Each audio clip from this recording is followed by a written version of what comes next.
한국경제의 거목 이건희 삼성전자 회장의 별세로 이제 삼성은 명실상부 아들인 이재용 부회장 체제로 넘어갑니다.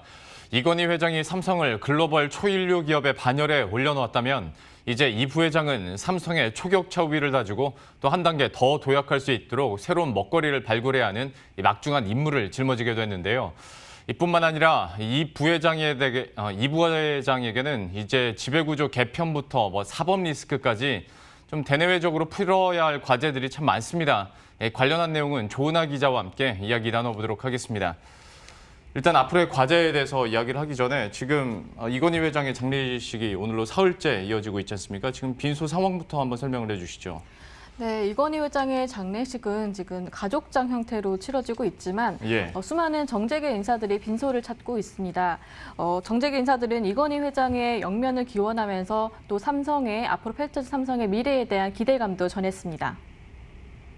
대한민국에서 최초로 또 최대로 큰 글로벌 기업을 만드신 분이라고 생각합니다. 그런 분을 잃게 돼서 저희 참 대한민국의 큰 손실이라고 그렇게 생각합니다. 여러 가지로 좋은 쪽으로 큰 변화가 있을 것으로 기대하고 있습니다. 이제 이재용 회장 시대가 활짝 열리기를 바라는 게 고인의 마지막 생각이 아니셨을까? 영정을 보면서 그런 생각이 들었습니다. 이제까지 고인께서 해오신 것처럼 한국 경제를 더 높게 고양하고 또 더 앞으로 발전시키면서 삼성이 세계인의 사랑을 받는 기업으로 더욱더 도약해 주기를 바랍니다. 그러면 계속해서 이제 앞으로의 삼성에 대한 이야기를 해보도록 할 텐데 그 중간에 그 포털에서도 검색어 상위에 올랐던 것 중에 하나가 상속세였습니다. 상속세 문제와 함께 내야 될 돈이 10조 원이 넘는다 이런 얘기들이 있었는데 실제로 이 규모나 앞으로의 과정 전개가 어떻게 되는 겁니까? 네, 일단 지금 이건희 회장의 재산 처리 과정이 담겨 있을 유언장 처리에 대해서 굉장히 관심이 높은데요. 일단 지금 이게 유언장이 존재하느냐 마느냐 있다면 어떻게 공개를 할 것인가에 대해서 관심이 높습니다. 일각에서는 이건희 회장이 쓰러지기 전에 유언장을 작성했을 것으로 관측하고 있는데요. 삼성 측에서는 일단 이 부분에 대해서는 함구하고 있습니다. 유언장이 있다면 경영권 승계를 위해서 이재용 부회장에게는 주식을 또 나머지 이보진 호텔신라 사장이라든가 이서영 삼성복지재단 이사장 그리고 홍라희 여사에게는 현금성 자산을 물려주지 않겠느냐 이런 관측들이 나오고 있는데요. 이건희 회장의 별세로 이재용 부회장 등을 비롯한 총수 일가가 내야 할 세금은 10조 원을 웃돌 것으로 보입니다. 일단 증여액이 30억 원이 넘다 보니까 상속세 최고 세율인 50%를 적용받는 데다가 이 회장이 삼성 계열사의 최대 주주 또는 특수 관계인이다 보니까 주식 평가액에 20%의 할증이 붙습니다. 이건희 회장의 지분을 좀 살펴보면은 삼성전자를 비롯해서 삼성전자 우선주, 그리고 삼성생명, 삼성물산, 이렇게 삼성 SDS 이런 주식들을 보유하고 있는데요. 이걸 지금 현재 주가로 환산을 하면은 지분 가치가 18조 원을 넘어섭니다. 만약에 자진 신고에서 3%의 공제를 받게 되더라도 11조 원을 넘게 되는데 이거는 역대 기업인 상속 규모 중에 최대라고 할 수 있습니다. 그러면 이런 내야 하는 상속세 11조 원은 어떻게 납부할 것인지 이게 또 궁금해지는데 좀 어떤 시나리오들이 나옵니까? 일단 이 부회장 측이 상속세를 신고하고 납부해야 되는 그 기간이 내년 4월 말입니다. 일단 워낙 천문학적인 규모다 보니까 다양한 관측들이 나오고 있는데요. 먼저 일단 세금을 분할해서 납부하는 방식인 연부연납 방식이 거론됩니다. 앞서 구광모 회장이 고 구본무 회장으로부터 물려받은 1조 4천억 원 상당의 지분에 해당하는 상속세가 9천억 원 정도에 해당되는데 이걸 연부연납 방식으로 내고 있습니다. 이 부회장 역시 이 연부연납 방식으로 낼 것으로 보이는데요. 일부 계열사의 지분을 매각하거나 보유 지분을 담보로 해서 재원을 마련할 것이다. 이런 관측이 나옵니다. 또 삼성 계열사들의 배당을 강화할 것이다. 이런 것도 대안으로 거론이 되고 있는데요.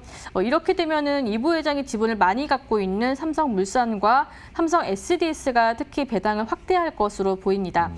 다만 지분 매각은 삼성그룹의 지배구조에 영향을 줄 수 있는 그런 문제이기 때문에 현재 지배구조인 삼성물산에서 삼성생명으로 또 삼성전자로 이어지는 이 구조를 지키는 차원에서 진행될 것으로 보입니다. 일각에서는 공익재단 출연 가능성도 거론됩니다. 삼성그룹이 2015년에 상속세를 정상적으로 납부하겠다라고 강조했던 만큼 이러한 방법은 좀 추진되지 않을 것으로 보고 있습니다. 예. 그리고 이제 앞으로 그러면 삼성그룹 안에서도 지배구조 개편이 이루어지지 않을까 뭐 이런 기대감들이나 혹은 전망들이 나오는 것도 사실이고 보험업법 개정안 같은 경우에도 지금 현재 진행형인 상황이기 때문에 좀 여기에 따른 변화는 어떻게 예상해 볼 수 있을까요? 일단 아직까지는 삼성그룹이 어떤 식으로 지배구조를 개편할 것이다 이거를 단정적으로 보기는 어렵습니다. 예. 일단 삼성그룹의 지배구조를 살펴보면 앞서 말씀드렸던 것처럼 삼성물산에서 삼성생명으로 또 삼성전자로 이어지는 이 큰 틀은 이미 완성되어 있다라고 볼 수 있는데요. 다만 관건은 말씀하신 것처럼 삼성생명법이라고 불리는 보험업법 개정입니다. 이게 국회를 통과하게 되면은 이 과정에서 지분율 변화가 있을 수가 있습니다. 이 법안은 그 보험회사가 총 자산의 3%가 넘는 계열사 주식을 보유할 수 없다 이런 내용을 담고 있는데요. 이 법안대로라면은 삼성생명이 처분해야 하는 삼성전자 지분이 8.8%인데 이 중에 상당 부분을 매각을 해야 되는 상황입니다. 그래서 이 지분을 삼성물산에 받아내지 않겠느냐 뭐 이런 관측들도 나오는데요. 이걸 지분 가치로 환산하면 거의 뭐 20조 원에 달하기 때문에 이 매입 자금을 어떻게 확보할 것인가 이것도 문제인 상황입니다. 예. 이런 동시에 이재용 부회장 같은 경우에는 지금 2개 재판을 동시에 진행하고 있지 않습니까? 이 사법 리스크도 변수가 될 것 같은데 지금 상황과 앞으로의 전망은 어떻게 됩니까? 일단 지금 이 부회장이 받고 있는 재판은 크게 두 가지입니다. 예. 국정농단 파기환송심 그리고 경영권 불법 승계 관련 재판 이렇게 두 가지를 받고 있습니다. 먼저 국정농단 파기환송심은 지금 어제 바로 9개월 만에 재개가 됐는데요. 이 부회장은 그 박근혜 전 대통령과 최서원 씨에게 삼성 경영권 승계와 또 지배구조 개편을 도와달라는 이런 청탁을 하면서 그 대가로 298억 원 상단의 그 뇌물을 제공했다라는 이런 혐의로 재판에 넘겨진 상황입니다. 지금 5차 공판이 다음 달 9일 열릴 예정인데요. 재판부가 이르면 연내 마무리하겠다 이런 의견을 피력하기는 했지만 아직 확정된 사안이 아니기 때문에 내년 초까지도 이어질 것으로 보입니다. 또 경영권 승계 의혹 관련 재판은 지난주 첫 공판 준비 기일이 진행이 됐습니다. 이 재판의 핵심은 이 부회장의 경영권 승계를 위해서 시세 조정 등의 부정한 방법으로 삼성물산과 제일모직의 합병을 진행을 했는가, 또 이 합병 후에 논란을 피하기 위해서 삼성바이오로직스의 회계 부정이 있었는가 이런 부분들이 핵심입니다.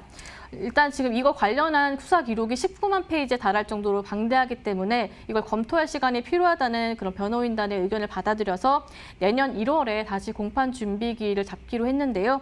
지금 양측의 공방이 워낙 치열하기 때문에 앞으로 최소 3년에서 4년 이 정도까지는 재판이 이어질 것으로 보입니다. 이렇게 되면서 그룹 총수가 2개의 재판을 동시에 받게 되는 정말 초유의 그런 상황이 벌어지게 됐는데요. 이렇다 보니 삼성 전반에는 굉장히 긴장감이 감돌고 있습니다. 예. 일단 4차 산업혁명 시대라는 그런 새로운 시대를 맞아서 발빠르게 준비를 해야 되는 그런 상황인데 미래 사업을 이렇게 준비 제대로 못하면은 2, 3년 내에 글로벌 시장에서 도태될 수도 있다. 이런 우려감이 팽배한 상황입니다. 예. 지금까지 조은하 기자와 함께했습니다. 잘 들었습니다.